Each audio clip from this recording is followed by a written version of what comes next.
आजची घटना आहे हर्षिताची। दिसायला खूप सुंदर, साधं राहणीमान, पण मनानं खूप मोठी असणाऱ्या मुलीची। ती दिल्लीसारख्या गजबजलेल्या शहरात वाढलेली, हुशार आणि स्वप्नाळू मुलगी होती। हर्षिताचं वय होतं फक्त 23 वर्ष। तिनं बीटेक पूर्ण केलं होतं आणि तिथेच एका शाळेत स्वावलंबी शिक्षिका म्हणून काम करू लागली। तिच्या आईवडिलांचं स्वप्न होतं मोठ्या मुलीप्रमाणेच आपल्या धाकट्या मुलीचं म्हणजेच हर्षिताचे लग्न एखाद्या सुसंस्कृत शिकलेल्या मुलाशी व्हावं, जो तिला समजून घेईल, तिला मान देईल। आणि तेव्हाच ओळखीच्या नात्यातून तिला पंकज लांबा या तरुणाचं स्थळ आलं। तो वयाने हर्षितापेक्षा 1-2 वर्षांनी लहान होता, पण अमेरिकेत नोकरी करत होता। मोठ्या सॉफ्टवेअर कंपनीत उच्च पदावर होता। तिकडे सेटल झाला होता। बोलण्यात गोड, घरच्यांसमोर नम्र आणि भारतात आल्यावर इतका सभ्य दिसायचा की हर्षिताच्या घरच्यांना तो आपल्या मुलीचा पार्टनर म्हणून एकदम योग्य वाटला। आपली मुलगी त्याच्यासोबत सुखात राहील असा त्यांना विश्वास वाटला आणि हर्षिताच्या संमतीनं त्यांनी तिचं लग्न त्याच्यासोबत ठरवलं। 2023 मध्ये पंकज सोबत हर्षिताचे लग्न अगदी धूमधडाक्यात झाले। हर्षिता पारंपरिक लाल लेहंग्यात किती सुंदर दिसत होती। तिच्या डोळ्यात स्वप्न होतं, प्रेमाचं, नात्याचं आणि परदेशातल्या सुरू होणाऱ्या त्या नवीन आयुष्याचं। आता सगळं नवीन सुरू होईल ती आपल्या मैत्रिणींना सांगत होती। लग्नानंतर पंकज लगेचच अमेरिकेत निघून गेला आणि 1 महिन्यानंतर हर्षिता भारतातून त्याच्याकडे अमेरिकेत गेली। तिथलं शहर सुंदर होतं। आकाशाला भिडणाऱ्या इमारती, उजळलेली रस्त्यांची लाईट्स आणि हवेत एक वेगळाच ओलावा। हर्षिताला वाटलं हीच माझी नवी दुनिया। सुरुवातीचे काही दिवस अगदी स्वप्नांप्रमाणे छान गेले। पंकज तिची काळजी घेत होता। दोघंही मिळून शहर फिरू लागले, फोटो काढायचे, भारतीय जेवण बनवायचे। आपली मुलगी खुश आहे म्हणून इकडे भारतात हर्षिताचे आई वडील सुद्धा खूप खुश होते। मुलीचं कल्याण झालं म्हणत होते, पण इकडे अमेरिकेत पंकजचं वागणं हळूहळू बदलू लागलं। छोट्या छोट्या गोष्टींवर तो चिडायचा, तिच्यावर ओरडायचा। तू काहीही नीट करत नाही, इथे भारतीय पद्धती चालत नाही असं म्हणून तिचं मन दुखवायचा। नवरा रागवला आहे म्हटल्यावर थोडंसं वाईट तिला वाटायचं, पण हर्षिता सुरुवातीला हसूनच सोडायची। कदाचित तो ऑफिसच्या तणावात आहे, ती स्वतःलाच समजवायची, पण ती चूक ठरत गेली। लवकरच हर्षिताने तिथेही शिक्षिकेची नोकरी मिळवली।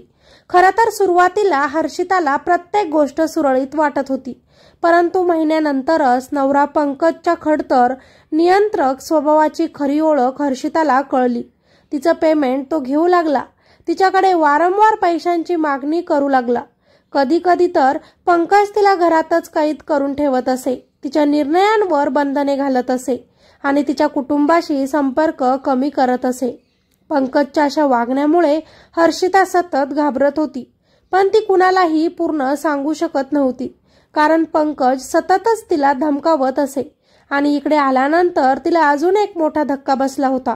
तिचा नवरा कुठल्याही IT सॉफ्टवेअर कंपनीमध्ये काम करत नव्हता। पंकजच्या कामाची पार्श्वभूमी ही खूप गोंधळात टाकणारी होती। लग्नाआधी त्यानं सांगितलं होतं की तो एका चांगल्या कंपनीत काम करतो, पण हर्षिताच्या समोर आले की तो सुरक्षा रक्षक म्हणजेच सिक्युरिटी गार्ड होता आणि नंतर पिझ्झा डिलिव्हरी बॉयचं काम करायचा। ही गोष्ट जेव्हा हर्षिताने आपल्या आईवडिलांना सांगितली तेव्हा त्यांच्याही पायाखालची जमीन सरकली। आपण फसलो, त्यांना समजले, पण आता लग्न झाले होते म्हणून ही गोष्ट त्यांनी स्वीकारली। पण हर्षिता आणि तिच्या कुटुंबियांना मानसिक आणि आर्थिक तणावाचा सामना करावा लागला।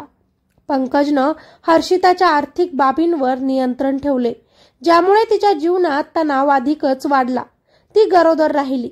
बायकोची काळजी घ्यायची सोडून पंकज सतत तिला त्रास देत राहिला। तिला मारणं, ओरडणं त्याचं सुरू होतं। आता मात्र हर्षिताला त्रास सहन झाला नाही। तिनं आपल्या आईवडिलांना फोन करून सगळं सांगितलं।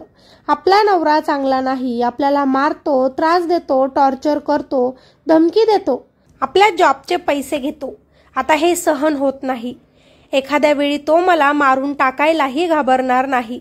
मुलीचं बोलणं ऐकून भारतात बसलेला बाप घाबरला आणि नवऱ्याचं ते घर सोडून एखाद्या मैत्रिणीकडे जा, पोलिसांत तक्रार कर म्हणून सांगितले। हर्षिता ही खचली होती, कारण नवऱ्याच्या त्रासामुळे तिचं मिसकॅरेज झालं होतं. आपलं बाळ तिने गमावलं होतं. त्यामुळे आता न घाबरता ऑगस्ट 2024 मध्ये हर्षिताने धैर्य दाखवत स्थानिक पोलिसांकडे तिच्या नवऱ्याविरोधात तक्रार नोंदवली. तिला आशा होती की तिला न्याय मिळेल. तरीही पंकजवर लगेचच कठोर कारवाई झाली नाही. त्याला काही काळासाठी अटक झाली, परंतु नंतर जामिनावर सोडण्यात आले. हर्षिताला संरक्षणासाठी डोमेस्टिक व्हायलन्स प्रोटेक्शन ऑर्डर मिळाली होती आणि तिच्या नवऱ्याला कोर्टाच्या आदेशानुसार हर्षितासोबत 1 महिना बोलता येणार नाही असं सांगितलं होतं. त्यामुळे जरी तो जेलच्या बाहेर होता तरी प्रत्यक्ष सुरक्षा नसल्यामुळे तिच्या मनात भीतीच होती. 30 दिवस संपल्यानंतर पंकजनं पुन्हा हर्षितावर नजर ठेवायला सुरुवात केली. ती कुठे जाते, काय करते, घरी कधी परत येते, सगळ्यांवर त्याचं बारकाईनं लक्ष होतं. एका व्यक्तीला मध्यस्थी घालून तो पुन्हा हर्षितासोबत कॉन्टॅक्टमध्ये आला. आपलं चुकलं, मला माफ कर म्हणू लागला. आपल्या संसाराला पुन्हा एक चान्स देऊ म्हणू लागला. तू खूप चांगली आहेस. माझ्या नोकरीमुळे मी चिडचिड केली, तुम्हाला फसवलं, याचं वाईट वाटायचं म्हणून मी असं वागलो म्हणत त्यानं पुन्हा एकदा हर्षिताला आपल्या प्रेमाच्या जाळ्यात ओढलं. हर्षिता साधी होती, मनाने चांगली होती. जेलमध्ये राहिल्यामुळे पंकजमध्ये हा चांगलाच बदल घडला असावा असे तिला वाटू लागले. तिनं आपल्या आईवडिलांना घरी सांगितलं, पंकज बदलला आहे. तो आता खूप प्रेमाने वागतो, बोलतो, माझी काळजी घेतो. पण आईवडिलांना त्याच्यावर विश्वास पटत नव्हता. ते आपल्या मुलीला सांगत राहिले, त्याच्यापासून सावध राहा. पुन्हा त्याच्यावर आंधळा विश्वास ठेवायचा प्रयत्न करू नको. आता तो देश सोडून दे आणि आपल्या भारतात परत ये. पण हर्षिता म्हणाली, नवऱ्यावर आरोप केलेला आहे, त्याच्या विरोधात तक्रार नोंदवली आहे आणि त्याचा निकाल अजून लागला नाही. त्यामुळे मला भारतात केस सोडून येता येणार नाही. तेव्हाच पंकज हर्षिताला म्हणू लागला, मी पुन्हा असं वागणार नाही. माझ्यावर टाकलेली केस मागे घे. हर्षिताने खूप विचार केला आणि तिनं आपला संसार सांभाळण्याचा निर्णय घेतला.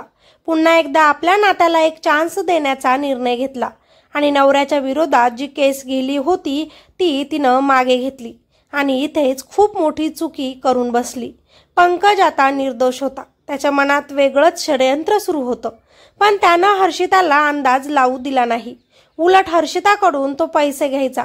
नवरा म्हणून तीही त्याची मदत करायची आणि आपल्या घरच्यांना त्यांचं नातं सुधारत आहे, आता मी नॉर्मल राहण्याचा प्रयत्न करत आहोत असं देखील सांगायची.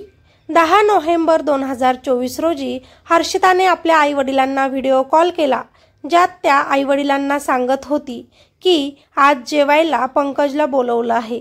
तिच्या चेहऱ्यावर आनंद होता, ती खुश दिसत होती. पण इकडे आईवडिलांच्या मनात चिंता होती. स्वतःची काळजी घे, सावध राहा म्हणून ते आपल्या मुलीला बोलत होते. त्यांना माहिती नव्हतं की त्यांचा हा फोन शेवटचाच असेल. अगदी तसंच घडलं. 10 नोव्हेंबर 2024 रोजी पंकज हर्षिताकडे जेवणासाठी आला. आपल्या विरोधात तिनं केस केली. हुंडाही दिला नाही, आपलं ऐकत देखील नाही याचा राग त्याच्या मनात होता. कुठलाच विचार न करता त्यानं घरात आल्यानंतर हर्षिताचा गळा दाबून तिचा खून केला आणि तिचा मृतदेह त्याच्या गाडीच्या डिकीत लपवून ठेवला. त्या दिवसानंतर हर्षिताचे आई वडील तिला वारंवार फोन करत होते, पण तिचा फोन लागत नव्हता. 4 दिवस झाले ती गायब होती. त्यामुळे हर्षिताच्या वडिलांनी घाईतच पोलीस स्टेशन गाठले. अमेरिकेतील पोलिसांना माहिती कळवण्यात आली. तात्काळ तिकडे हर्षिताचा शोध घेण्यात आला. तिचा मृतदेह 4 दिवसांनी म्हणजे 14 नोव्हेंबरला सापडला. पोस्टमॉर्टम अहवालानुसार हर्षिताला गळा दाबून मारले गेले होते. दुसऱ्या दिवशी तिचा मृतदेह भारतात पाठवण्यात आला. ज्या मुलीला लाल साडी नेसून विदा केले होते तिचा मृतदेह पांढऱ्या कपड्यात आला होता. हे दृश्य पाहून त्या आईवडिलांचं काळीज हादरलं. हर्षिताच्या हत्येनंतर पोलिसांनी तपास सुरू केला. संशय सर्वात आधी तिच्या नवऱ्याकडे गेला, पण बायकोचा खून करून पंकज त्या दिवशीच देश सोडून पळून गेला होता. हर्षिताच्या कुटुंबियांनी जोरदार आवाज उठवला, पोलिसांच्या निष्क्रियतेवर नाराजी व्यक्त केली आणि पंकजला शोधून न्याय मिळवण्याची मागणी केली. हर्षिताची बहीण सोनियानं म्हटलं, माझ्या बहिणीला तिच्या नवऱ्यानं क्रूरपणे मारलं. न्याय मिळवणे आपले कर्तव्य आहे. ब्रिटिश आणि भारतीय पोलीस दोन्ही संघटनांनी हर्षिताच्या प्रकरणात विशेष तपास सुरू केला, पण तरीही पंकज अद्यापही फरार आहे. परंतु हर्षिताच्या कुटुंबियांचा विश्वास आहे की एक दिवस त्यांच्या मुलीला न्याय नक्की मिळेल. पंकज त्या दिवसापासून फरार आहे. तो कुठे आहे, काय करतो, कुणालाही माहिती नाही. पोलीस त्याचा तपास घेत आहेत, पण अद्यापही तो सापडला नाही. बायकोचा खून करून हा नराधम मोकळा फिरत आहे. त्यामुळे जर कुणाला हा आढळला दिसला तर नक्कीच पोलिसांना कळवा आणि हर्षिताला न्याय मिळवून द्या. हर्षिता ब्रेलाची दुर्दैवी घटना आपल्याला डोमेस्टिक व्हायलन्स, मानसिक आणि शारीरिक अत्याचार यांच्या गंभीर परिणामाची आठवण करून देते. ही घटना केवळ हर्षिताच्या दुर्दैवी मृत्यूची नाही, तर प्रत्येक पालक, मुलगी आणि समाजासाठी चेतावणी आहे. आज या घटनेतून पालकांनो तुमच्या मुलींच्या आयुष्यात सतत संवाद ठेवा. त्यांच्या भीती, चिंता आणि अडचणी लक्षात घ्या. विवाहानंतरही त्यांच्या सुरक्षिततेसाठी जागरूक राहणे गरजेचे आहे. वेळेवर लक्ष दिल्यास अशा दुर्दैवी घटनांपासून बचाव नक्कीच होऊ शकतो. अत्याचार सहन करणाऱ्या मुलींनो, तुमच्या अधिकारांसाठी आणि सुरक्षिततेसाठी आवाज उठवा. जर तुमच्या जोडीदाराचे वर्तन नियंत्रण, हिंसक किंवा शारीरिक, मानसिक अत्याचार करणारे असेल तर ताबडतोब पोलीस किंवा विश्वासी व्यक्तीकडे मदत मागा. तुमचे जीवन आणि आत्मसन्मान सर्वात महत्त्वाचे आहेत. भीतीने स्वतःला बंद ठेवू नका आणि पंकजसारख्या नराधमांसाठी एकच हिंसा, नियंत्रण आणि अत्याचार कुणालाही न्यायालयीन दंडापासून वाचवू शकत नाहीत. तुमच्या क्रूर वर्तनामुळे केवळ स्वतःचेच भविष्य धोक्यात येते तर निर्दोष जीवन तुटतात. खरे मर्दपण म्हणजे आदरपूर्वक वागणे आणि इतरांचे जीवन सुरक्षित ठेवणे असते. ही कथा आपल्याला शिकवते की सतत जागृत राहणे, हिंसक वर्तनाच्या विरोधात आवाज उठवणे आणि न्याय मिळवण्यासाठी लढणे हीच खरी आपली जबाबदारी आहे. हर्षिताचा आवाज आता तिच्या कुटुंबियांच्या प्रयत्नांतून गजरतो आहे. तिला न्याय मिळवून देणे हे आपल्या सर्वांचे कर्तव्य आहे. बाकी या घटनेबद्दल तुम्हाला काय वाटतं खाली कॉमेंटमध्ये सांगा. पंकज लवकरच सापडावा, देवाला प्रार्थना करा आणि त्याला काय शिक्षा व्हावी ते नक्कीच खाली कॉमेंटमध्ये सांगा. व्हिडिओला लाईक करा, जास्तीत जास्त व्हिडिओला शेअर करा आणि अशाच क्राईम स्टोरीज ऐकण्यासाठी आपल्या चॅनलला सबस्क्राईब करायचं अजिबात विसरू नका. भेटूया अशाच एका नवीन क्राईम स्टोरीमध्ये. तोपर्यंत सतर्क राहा, स्वतःची काळजी घ्या. धन्यवाद.